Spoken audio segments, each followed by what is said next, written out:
সিসিইউতে দেশি বিদেশি বিশেষজ্ঞ চিকিৎসকদের নিবিড় পর্যবেক্ষণে আছেন বিএনপি চেয়ারপারসন খালেদা জিয়া। তার শারীরিক অবস্থার খোঁজ নিতে হাসপাতালে ভিড় করছেন বিভিন্ন দলের নেতাকর্মীরা। শারীরিক অবস্থার উন্নতি সাপেক্ষে তাকে বিদেশে নিতে এয়ার অ্যাম্বুলেন্স প্রস্তুত রাখা হয়েছে বলে জানিয়েছেন দলের ভাইস চেয়ারম্যান আহমেদ আজম খান। আলিমুজ্জামান সাফওয়ান জানাচ্ছেন এর বিস্তারিত।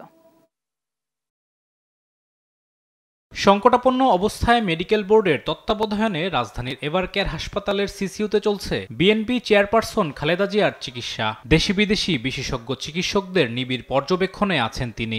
আমার মার জন্য আমি এভারকেয়ার হাসপাতালে আমি ঘুর করে ফিরতেছি। বেগম জিয়ার অসুস্থতার খবর পেয়ে দেশের বিভিন্ন প্রান্ত থেকে ছুটে আসেন নেতাকর্মীরা। বলেন, শেখ হাসিনার দীর্ঘ নির্যাতনের ফলে খালেদা জিয়ার এমন পরিস্থিতি। তাকে স্নু পয়জনিংয়ের মাধ্যমে তার জীবনটাকে নষ্ট করার জন্য ফ্যাসিস্ট সরকার যা যা করা দরকার তার সকলই করেছে। 17 বছরে বিএনপি নেত্রী খালেদা জিয়ার পরে যে নির্যাতন করেছে বাংলাদেশের আপনার বহির্বিশ্বের লোক সবাই দেখছে। উনি তো এখন বিএনপি নেত্রী না, উনি আসলে বাংলাদেশের মানে অভিভাবক। শনিবার সকালে খালেদা জিয়ার খোঁজ নিতে আসেন এনসিপি নেতারা। বলেন, দেশের স্বার্থে খালেদা জিয়াকেই প্রয়োজন। তিনি যেন শেখ হাসিনার ফাঁসি দেখে যেতে পারেন এমন প্রত্যাশা তাদের। যে সবাই দলমতের ঊর্ধ্বে উঠে রাজনীতির ঊর্ধ্বে উঠে ওনার দ্রুত আরোগ্যের জন্য সকলে দোয়া করবে। আর অবস্থা ক্রিটিক্যাল, একটা হলো বাট স্টেবল, কিন্তু উনি কমিউনিকেট করতে পারছেন, অর্থাৎ ওনাকে যে ডিরেকশনটা দিচ্ছেন ডক্টরসরা সেটা উনি নিতে পারছেন। মেডিকেলের অত্যাচারের মধ্যে দিয়ে গিয়েছেন।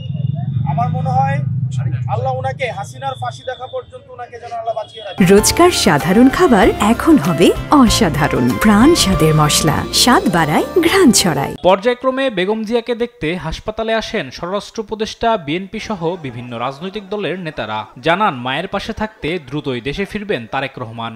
যেই সংবাদে সবার মধ্যে উদ্বেগ সৃষ্টি হয়েছিল, পরিস্থিতি তার চাইতে কোনো রকম অবনতি হয়নি। উনি স্টেবল আছেন।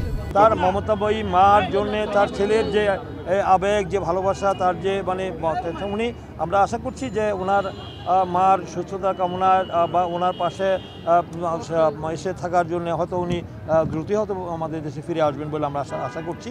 আর খালেদা জিয়ার শারীরিক অবস্থার উন্নতি সাপেক্ষে বিদেশে চিকিৎসার সিদ্ধান্ত হবে। এজন্য এয়ার অ্যাম্বুলেন্স সহ সব প্রস্তুতির কথাও জানান নেতারা। যে ম্যাডাম যখন একটা পর্যায়ে বাইরে যাওয়ার অবস্থায় আসবেন, তখনই ম্যাডামকে বাইরের চিকিৎসার জন্য নিয়ে যাওয়া হবে।